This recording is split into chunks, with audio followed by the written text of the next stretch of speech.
Okay. So నిన్న already మనం Java elements start చేసాము. ఓకే. సో దీంట్లో మనం ముఖ్యంగా చూసింది జావాకి సంబంధించిన ఫీచర్స్ చూసాము. 10 ఇంపార్టెంట్ ఫీచర్స్. ఓకే. సో ఈ 10 ఇంపార్టెంట్ ఫీచర్స్ మీకు గుర్తుండాలి. వెరీ వెరీ ఇంపార్టెంట్ క్వశ్చన్ ఇది. రైట్. నెక్స్ట్ జావాకి సంబంధించిన ఎన్విరాన్మెంట్ చూసాము. అంటే ఏ టైప్ ఆఫ్ అప్లికేషన్స్ మనం రన్ చేస్తాము. అలానే దాంట్లో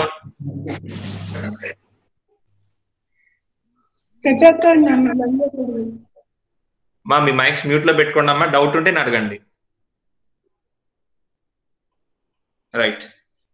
సో జావా ప్రోగ్రామ్ ఎలా ఎగ్జిక్యూట్ చేయాలో నేను చూసాము, ఒక శాంపుల్ ప్రోగ్రామ్. ఓకే. దాంట్లో మనకు ఉండే 3 స్టెప్స్. ఫస్ట్ ఫైల్ క్రియేట్ చేయాలి, నెక్స్ట్ ఆ ఫైల్ ని కంపైల్ చేయాలి యూజింగ్ జావాసి కమాండ్, అలానే నెక్స్ట్ ఆ ఫైల్ ని ఎగ్జిక్యూట్ చేయాలి ఆర్ ఇంటర్ప్రిట్ చేయాలి యూజింగ్ జావా కమాండ్. సో ఇంతవరకు మనం చూసాం. ఓకే. నెక్స్ట్ ఏ ప్రోగ్రామింగ్ లాంగ్వేజ్ నేర్చుకోవాలన్నా సరే ఆ ప్రోగ్రామింగ్ లాంగ్వేజ్ కి సంబంధించిన కొన్ని బేసిక్స్ మనకి కంపల్సరీగా తెలిసి ఉండాలి. సో వాటిని మనం ఏమనొచ్చు అంటే టోకెన్స్ అంటాం అనమాట. సో టోకెన్స్ అంటే ఏంటంటే smallest elements. Okay. Smallest units. అంటే ఫర్ ఎగ్జాంపుల్ ఒక ఇల్లు మీరు కట్టాలనుకోండి, ఒక ఇల్లు కట్టాలంటే దానికి కావాల్సిన బేసిక్ ఐటమ్స్ ఏవైతే ఉన్నాయో అవన్నీ కూడా మనకు టోకెన్స్ అవుతాయి. ఓకే. అంటే దాంట్లో పడే ఇటుకలు కానివ్వండి, సిమెంట్ కానివ్వండి, ఇసుక కానివ్వండి, ఇవన్నీ కూడా దాంట్లో పడే బేసిక్ ఎలిమెంట్స్.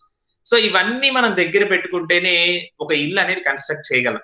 అలానే ఈ యొక్క లాంగ్వేజ్ ని మనం నేర్చుకోవాలి, దాంట్లో మనం ప్రోగ్రామ్స్ రాయాలి అంటే అసలు దానికి సంబంధించిన బేసిక్ ఎలిమెంట్స్ ఏమేమి ఉంటాయి, ఏమేమి బ్లాక్స్ ఉంటాయి, ఏమేమి యూనిట్స్ ఉంటాయి, ఇవన్నీ కూడా మనం ఫస్ట్ తెలుసుకుంటేనే ఆ లాంగ్వేజ్ కి సంబంధించిన ప్రోగ్రామ్స్ మనం రాయగలం.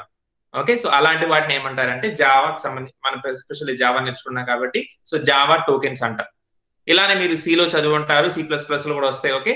For any language we have to learn. So కంపల్సరీగా మనం ఈ టోకెన్స్ వాటి గురించి చూస్తాం.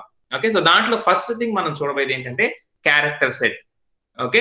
ఏ టైప్ ఆఫ్ క్యారెక్టర్స్ ని మనం ఈ లాంగ్వేజ్ లో ఉపయోగించబోతున్నాము. క్యారెక్టర్స్ అంటే తెలుసు కదా మీకు, ABCDలు. Okay. So not only ABCDs, so all the special characters, all the digits. So ఏవైతే మనకి కీబోర్డ్ మీద కనిపిస్తూ ఉంటాయో వాటన్నిటిని మనం క్యారెక్టర్ సెట్ అని పిలుస్తాం. ఓకే. ఎగ్జాంపుల్ గా మీకు నేను కొన్ని ప్లేస్ చేశాను. సో జావాలో మనం ఏ టైప్ ఆఫ్ క్యారెక్టర్స్ ని యూజ్ చేస్తాము అంటే సో ఆల్ఫాబెట్స్ ని యూజ్ చేస్తాము, నంబర్స్ ని యూజ్ చేస్తాం, అలానే కొన్ని స్పెషల్ క్యారెక్టర్స్ సింబల్స్ ఉంటాయి చూసారా మనకి, వాటన్నిటిని కూడా యూజ్ చేస్తాం. ఎగ్జాంపుల్ కి capital letters A to Z, small letters A to Z, అలాంటి డిజిట్స్ 0 to 9 ఎనీ నంబర్స్ మనం యూజ్ చేయొచ్చు. అలానే స్పెషల్ క్యారెక్టర్స్ అంటే less than, greater than, @ hash, ఇవన్నీ ఉన్నాయి చూసారు మనకి కీబోర్డ్ మీద సింబల్స్, వాటన్నిటిని కూడా మనం జావాలో యూజ్ చేస్తాం. ఓకే. అఫ్ కోర్స్ వీటన్నిటిని మనం సిలో కూడా యూజ్ చేస్తాము. సో సేమ్ థింగ్ మనం జావాలో కూడా యూజ్ చేస్తాం. సో అంటే మనం ఒక జావాలో ప్రోగ్రామ్ రాయాలి అంటే వీటి కాంబినేషన్ లోనే మనం ప్రోగ్రామ్స్ రాస్తాం.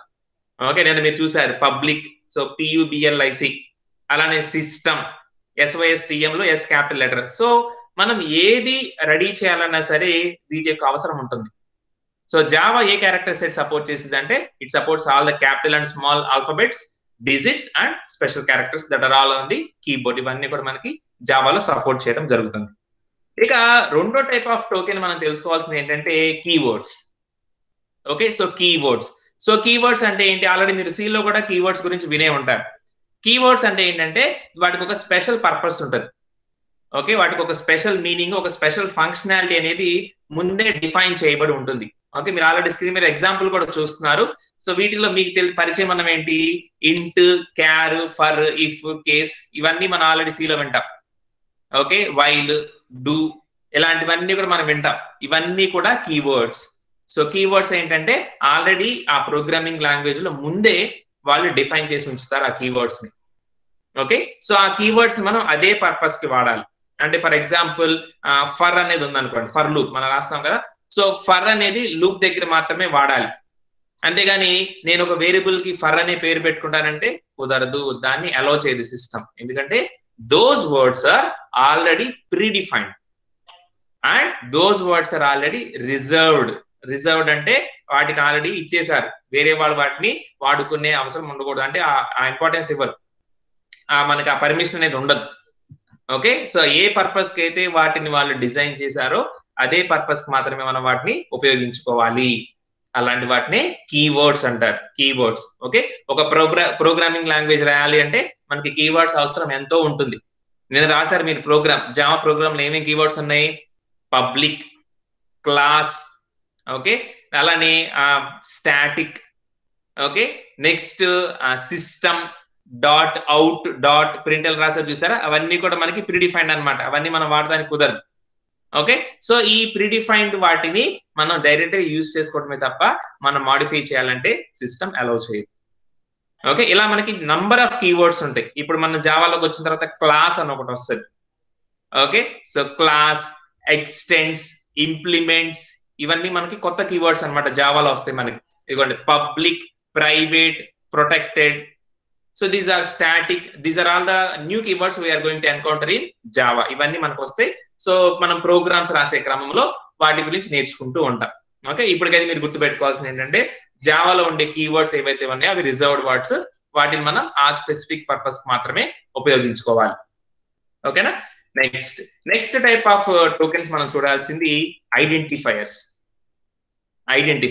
సో ఐడెంటిఫైయర్స్ అంటే ఏంటి, సింపుల్ గా చెప్పాలంటే మనకి ఐడెంటిఫికేషన్ ఏంటి, మన పేరు. ఓకే, సో ఒక మనిషిని ఐడెంటిఫై చేయాలంటే మనం వాళ్ళకి సంబంధించిన పేరుతో పిలుస్తాం. Okay, most of the cases మనం పేరుతోనే పిలుస్తాం. సపోజ్ మనకి ఎవరిద్దరు పేర్లు సేమ్ గా ఉన్నాయి అనుకోండి, ఏం చేస్తాం, వాళ్ళ ఇంటి పేరుతో పిలుస్తారు. అక్కడ సేమ్ ఉంది అనుకోండి, we'll go for the register numbers or hall ticket numbers. So ఏదన్నా కానివ్వండి, ఒక మనిషిని కానీ లేకపోతే ఒక ఆబ్జెక్ట్ ని కానీ మనం గుర్తించడానికి, వాళ్ళని పిలవటానికి, వాళ్ళకి సంబంధించిన ఫంక్షనాలిటీ మనం చేయించడానికి మనం ఉపయోగించేది పేరు. సో ఆ పేరు ఎలా పెట్టాలి అనేది మనకి ఐడెంటిఫైయర్స్ ద్వారా మనం తెలుసుకుంటాం. ఓకే, మన ప్రోగ్రామ్ లో చాలా వేరియబుల్స్ వాడుతూ ఉంటాం. ఓకే, ఇప్పుడు మనం జావాలోకి వచ్చాం కాబట్టి క్లాసెస్, ఆబ్జెక్ట్స్ అనే టర్మ్స్ కూడా వాడతాం. సో ఈ క్లాసులకి పేర్లు ఎలా పెట్టాలి, అలానే ఆబ్జెక్ట్స్ కి పేర్లు ఎలా పెట్టాలి, వేరియబుల్స్ కి పేర్లు ఎలా పెట్టాలి, ఫంక్షన్స్ కి పేర్లు ఎలా పెట్టాలి, ఇవన్నీ కూడా మనం ఒక అవగాహన అనేది మనకు ఖచ్చితంగా ఉండాలి. ఎందుకంటే without names we cannot call them. పేర్లు వాటికి మనం పెట్టకపోతే వాటిని మనం పిలవలేం, అంతేనా కాదా. సో ఆ పేరు అనేది రిఫరెన్స్ గా ఉపయోగించుకుంటుంది ప్రోగ్రామ్. ఇకపోతే ఆ పేర్లు ఎలా పెట్టాలి అనే దానికి కూడా కొన్ని రూల్స్ ఉంటాయి. ఎలా పెట్టాలి, మీకు ఇక్కడ స్క్రీన్ మీద కనిపిస్తుంది. ఒక పేరు పెట్టేటప్పుడు ఆ పేరులో ఆల్ఫాబెట్స్ ఉండొచ్చు, డిజిట్స్ ఉండొచ్చు, కొన్ని స్పెషల్ క్యారెక్టర్స్ ఉండొచ్చు. ఆల్ఫాబెట్స్ అంటే ఏబిసిడీలు, డిజిట్స్ అంటే 1 2 3 4లు, స్పెషల్ క్యారెక్టర్స్ అంటే ఏంటి, @ కానీ _ కానీ ఇలాంటి సింబల్స్ మనకు ఉండొచ్చు అనమాట. ఓకే, సో ఇక్కడ మీరు ఇంకోటి జాగ్రత్త గుర్తుపెట్టుకోవాల్సింది ఏంటంటే పేరు ఎప్పుడూ కూడా ఒక డిజిట్ తో మొదలవ్వకూడదు. డిజిట్ అంటే 1 2 3 4 అనమాట, అలా మొదలవ్వకూడదు. నేను ఇక్కడ మీకు 2 ఎగ్జాంపుల్స్ చూపించాను చూడండి. ఇక్కడ సమ్ అనేది ఒక వేరియబుల్ కి సంబంధించిన పేరు, ఒక పేరు. అలానే total_marks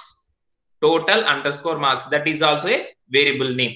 అలానే SUM సమ్, ఇక్కడ చూడండి ఫస్ట్ లో నేను చూపించిన సమ్ కి నేను మీకు కర్సర్తో హైలైట్ చేయడానికి ట్రై చేస్తాను. ఇదిగోండి, ఫస్ట్ లో చూపించిన సమ్ కి ఆ తర్వాత నేను చూపించిన సమ్ కి చాలా వేరియేషన్ ఉంది. ఓకే, ఫస్ట్ దాంట్లో ఎస్ అనేది క్యాపిటల్ లెటర్, రెండో దాంట్లో ఎస్ అనేది స్మాల్ లెటర్. గుర్తుపెట్టుకోండి, Java is a case sensitive language. అంటే క్యాపిటల్ లెటర్స్ కి స్మాల్ లెటర్స్ కి చాలా తేడా ఉంటుంది. ఓకే, ఇక్కడ SUM సమ్ క్యాపిటల్ లెటర్, ఇది స్మాల్ లెటర్, ఈ రెండు ఒకటి కాదు, రెండు డిఫరెంట్. అలానే ఇంకొకటి శాంపిల్ మీకు చూపించాను, with combination of alphabets and digits, Y20 3072 001. So this is also a name. అలా కూడా మనం ఇవ్వచ్చు వాల్యూ. కానీ ఎలా ఇవ్వకూడదు అంటే ఇదిగోండి ఇలా 2020_ ఇలా మనం ఎప్పుడు కూడా ఒక నేమ్ ని ఇవ్వకూడదు.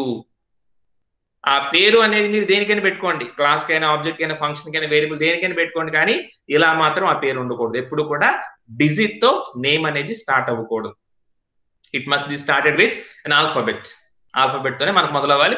కాకపోతే కొన్ని సిచ్యువేషన్, కొన్ని స్పెషల్ క్యారెక్టర్స్ మనకి సపోర్ట్ చేస్తాయి. అంతకు మించి డిజిట్ తో మాత్రం ఎట్టి పరిస్థితుల్లో పేరు అనేది మొదలవ్వకూడదు. ఓకే, ఈ పాయింట్ మీరు జాగ్రత్తగా గుర్తుపెట్టుకోండి. ఓకే, ఐడెంటిఫైర్స్ ఏంటంటే నేమింగ్ పర్పస్ కోసం వాడతాం, అంటే పేర్లు పెట్టడానికి ఉపయోగిస్తాం. ఆ పేర్లనే మనం ఐడెంటిఫైర్స్ అని పిలుస్తాం. ఓకేనమ్మా, right. Next type of tokens మనకి బాగా పరిచయం ఉన్న పేరు ఇది వేరియబుల్స్. సో వేరియబుల్స్ అంటే ఏంటి, మన ప్రోగ్రామ్ లో అసలు ఆల్మోస్ట్ అన్ని ప్రోగ్రామ్స్ లో మనం ఫ్రీక్వెంట్ గా యూజ్ చేస్తుంటాం వేరియబుల్స్. ఏదో ఒక వేరియబుల్ మనం వాడతాం.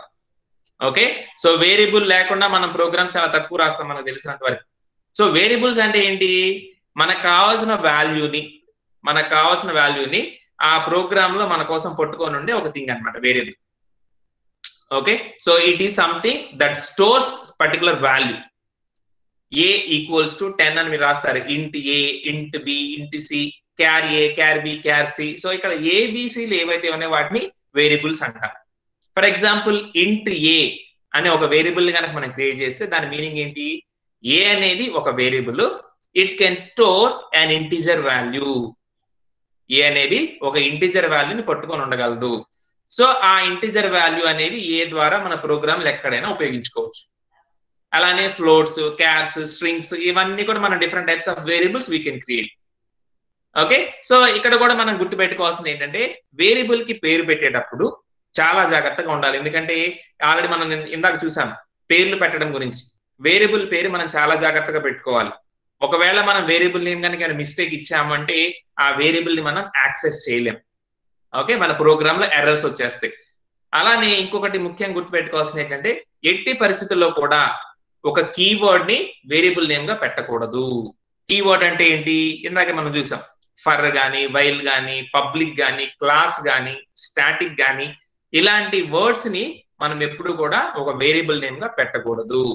పెట్టాము అంటే ఎర్రర్ వచ్చేస్తుంది. కావాలంటే మీ దగ్గర ఆల్రెడీ ఎడిటర్ ఎలా చేయాలో తెలిసింది కాబట్టి you can try it. Okay, so try to create a variable with keywords. ఏం జరిగిందో మీరు ఒకసారి చూడండి. ఓకే, ఎట్టి పరిస్థితుల్లో కూడా మనం కీవర్డ్స్ ని వేరియబుల్ నేమ్స్ గా పెట్టకూడదు. సో ఆల్రెడీ ఇందాక మనం చూపించిన ఎగ్జాంపుల్ లో శాంపిల్స్ ఇక్కడ తీసుకోవడం జరిగింది. దాంట్లో ఎక్స్ట్రాగా మీకు ఒకటి ఏం చూపించానంటే switch. Switch is a keyword. Okay, switch కేసులో మనం రాస్తాం కదా. So switch is a keyword. Switch అనే దాన్ని ఎప్పుడు కూడా మనం వేరియబుల్ పేరుగా పెట్టకూడదు. అందుకని that is not allowed. So 2020_1 switch ఈ రెండు కూడా మనం వేరియబుల్ నేమ్స్ గా పెట్టకూడదు. ఓకేనా? సో ఇక్కడ వరకు క్లియర్ అమ్మా? ఇంతవరకు అర్థమైందా మీకు? మనం ఇప్పటి వరకు ఏం చూసామంటే సో జావాకి సంబంధించి టోకెన్స్ చూస్తున్నాము. దాంట్లో క్యారెక్టర్ సెట్ ఏమేమి క్యారెక్టర్స్ యూజ్ చేస్తాము, ఐడెంటిఫైర్స్ ఏమేమి ఐడెంటిఫైర్స్ యూజ్ చేస్తాము, నెక్స్ట్ కీవర్డ్స్, రిజర్వ్డ్ వర్డ్స్ అంటే ఏంటి, అలానే వేరియబుల్స్ ఎలా క్రియేట్ చేయాలి. ఇప్పటివరకు 4 చూసాం. ఓకేనా? సో ఈ 4 క్లియర్ అమ్మా? ఏమైనా డౌట్స్ ఉన్నాయా?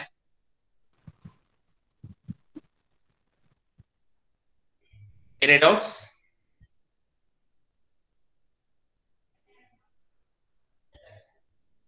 Okay.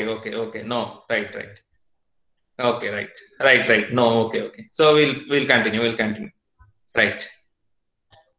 So next type of tokens మనం చూడబోయేది ఏంటంటే కాన్స్టెంట్స్. సో కాన్స్టెంట్స్ అనేది మీకు ఆల్రెడీ తెలిసిందే. కాన్స్టెంట్ వేరియబుల్ కి ఆపోజిట్ గా ఉండేది కాన్స్టెంట్. వేరియబుల్ లో ఏంటంటే మనకి పర్టికులర్ వాల్యూ అనేది ప్రోగ్రామ్ లో చేంజ్ అవుతూ ఉంటుంది. ఫర్ ఎగ్జాంపుల్ ఏ అనే ఒక వేరియబుల్ మీరు క్రియేట్ చేశారనుకోండి. ఏ అనే వేరియబుల్ కి ప్రోగ్రామ్ స్టార్టింగ్ లో 10 ఇవ్వచ్చు, మధ్యలోకి వెళ్ళిన తర్వాత మీరు దాన్ని A++ చేస్తే 11 అయింది, మళ్ళీ తర్వాత A++ చేస్తే 12 అయింది, మళ్ళీ తర్వాత ప్లస్ చేస్తే 13 అయింది, తర్వాత మైనస్ చేస్తే 12 అయింది, మళ్ళీ 11. ఇలా ప్రోగ్రామ్ జరుగుతున్నంత సేపు కూడా వేరియబుల్ యొక్క వాల్యూ అనేది మారుతూ ఉంటుంది. That is changing. అందుకే దాని పేరులో కూడా ఉంది వేరియబుల్. వేరియబుల్ అంటే వేరీ అవుతూ ఉంటుంది, మారుతూ ఉంటుంది. సో అలా మారే క్రమంలో అది ఎంతవరకైనా మార్పు అనేది జరగడానికి అవకాశం ఉంటుంది. ఓకే, సో స్టార్టింగ్ లో 10 ఇచ్చాను కాబట్టి ప్రోగ్రామ్ చివరకు 10 ఉండాలంటే ఆ రూల్ కుదరదు variables. For suppose you want to maintain some values constant. Okay, fixed గా ఉంచాలనుకుంటున్నారు. ఫర్ ఎగ్జాంపుల్ కొన్ని వాల్యూస్ ఉంటాయి. సపోజ్ పై వాల్యూ మీకు తెలుసు. సో పై వాల్యూ అంటే ఎంత ఉంటుంది మనకి? 3.14 ఎంత ఉంటుంది ఫిక్స్డ్ వాల్యూ.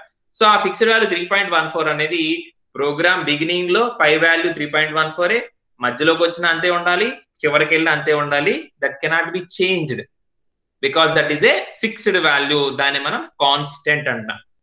కాన్స్టెంట్ పేరులోనే ఉంది. కాన్స్టెంట్ అంటే ఫిక్స్డ్ అన్నమాట, మారకుండా ఉంటుంది. చేంజింగ్ అనేది అసలు జరగదు అనమాట. ఓకేనా? సో ఈ మారకుండా ఎలా ఉంటుంది మనం చూస్తాం. ఇక్కడ కొన్ని ఎగ్జాంపుల్స్ అనేవి మీరు చూడొచ్చు ఇక్కడ. ఓకే, సో దీంట్లో మనకి డిఫరెంట్ టైప్స్ ఆఫ్ కాన్స్టెంట్స్ ఉంటాయి.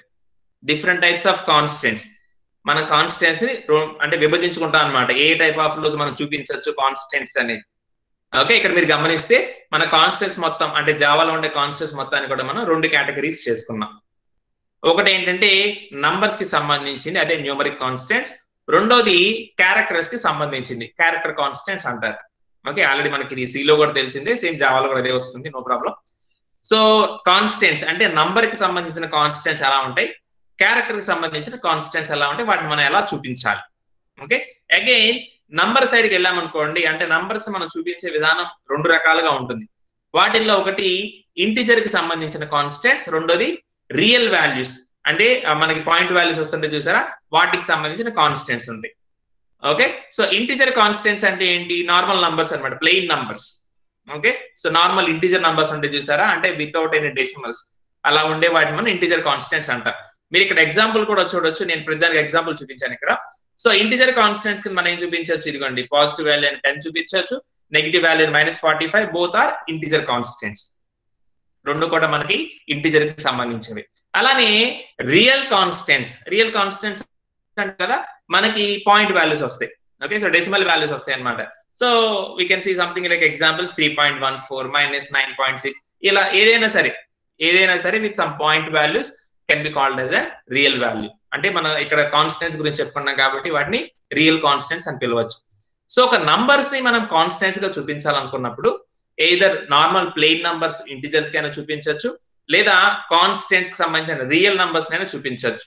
Okay, something like 3.14, 9.6, minus values, plus values, anything we can show as constant.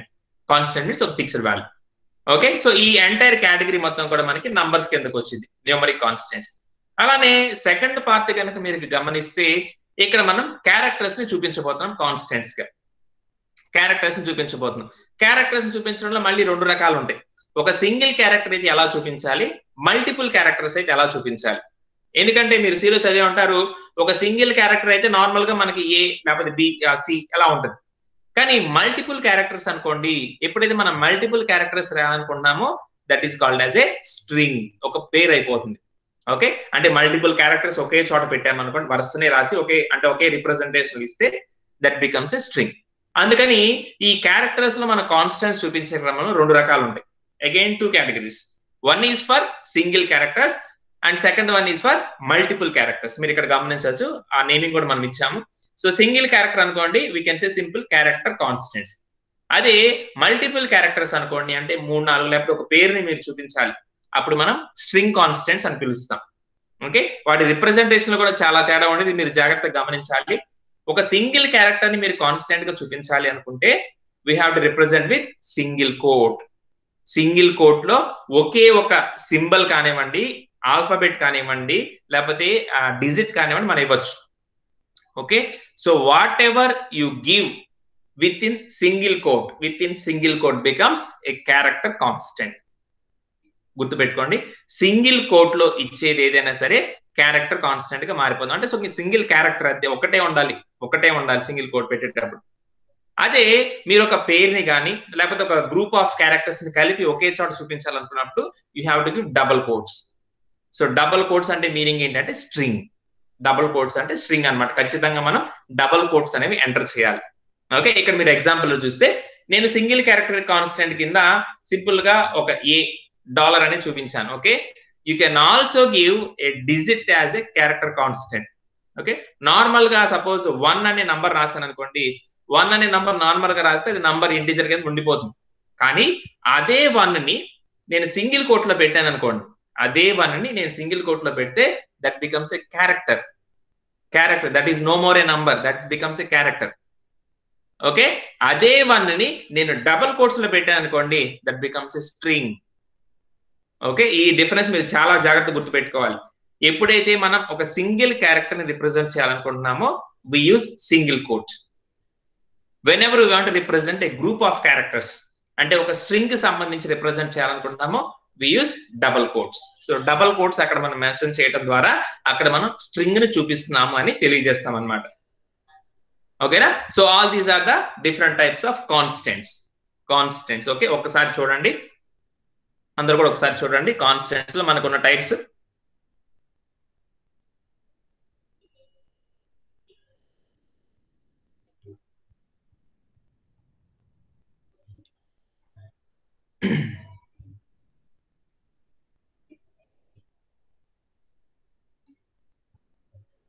ఓకేనమ్మా? ఓకేనా? రైట్. సో ఇవి మనకి ముఖ్యంగా నేర్చుకోవాల్సినవి. ఇంకా మనకి నెక్స్ట్ డేటా టైప్స్ గురించి, అలానే ఆపరేటర్స్ గురించి will see that in the next class.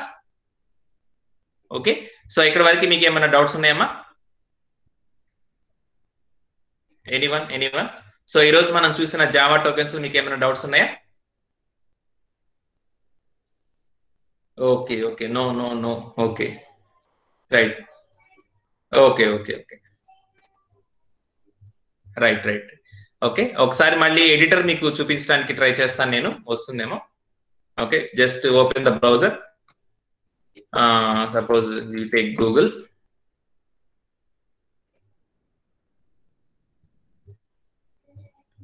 Browser window కనిపిస్తుందమ్మా మీకు? Yes, sir. Okay. So we'll try once again. Online Java editor కొడతాం. Next we'll see this one. వచ్చిద్దేమో చూద్దాం. ట్యూటోరియల్ పాయింట్స్ లోకి మనం వెళ్దాం. ఓకే సో ఆల్రెడీ ప్రీడిఫైన్డ్ ఇక్కడ వచ్చింది. So I will try to execute this one. Okay so ఇది problem వస్తుంది. We'll go back and see another one.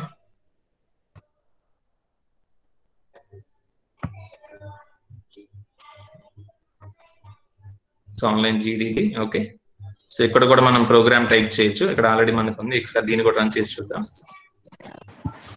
Run this program compiling. Okay ఇక్కడ మనకు అవుట్పుట్ వస్తుంది. Okay so here you can observe. Okay so మనం ఇది మొత్తం తీసేసుకోవచ్చు. ఇదంతా మనకి ఏం అవసరం లేదు, జస్ట్ దాంతో పాటుగా వస్తూ ఉంటుంది. Right so we can add hour code system dot out dot. ఇక్కడ మీరు గమనిస్తున్నారా మనకి ఈ వర్డ్స్ అదే ఇచ్చేస్తుంది. ఓకే సో ఇలా మనం మల్టిపుల్ స్టేట్మెంట్స్ రాసి ఎగ్జిక్యూట్ చేయొచ్చు, no problem.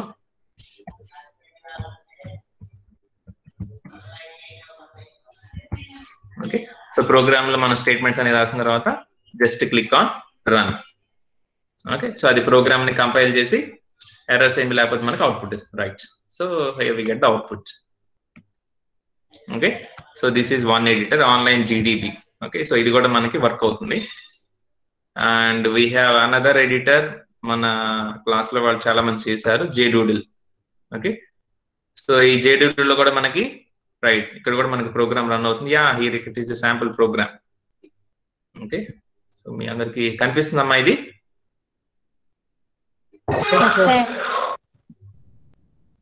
Okay so just execute it whether it is working or not. Okay execute అయింది, రిజల్ట్ కింద వస్తుంది. Okay sum of x + y = 35. Okay so it is also running. Okay so JDoodle లో కూడా మనకు problem లేకుండానే వస్తుంది. Okay so tutorial point కూడా వస్తుందమ్మా. Maybe some network issues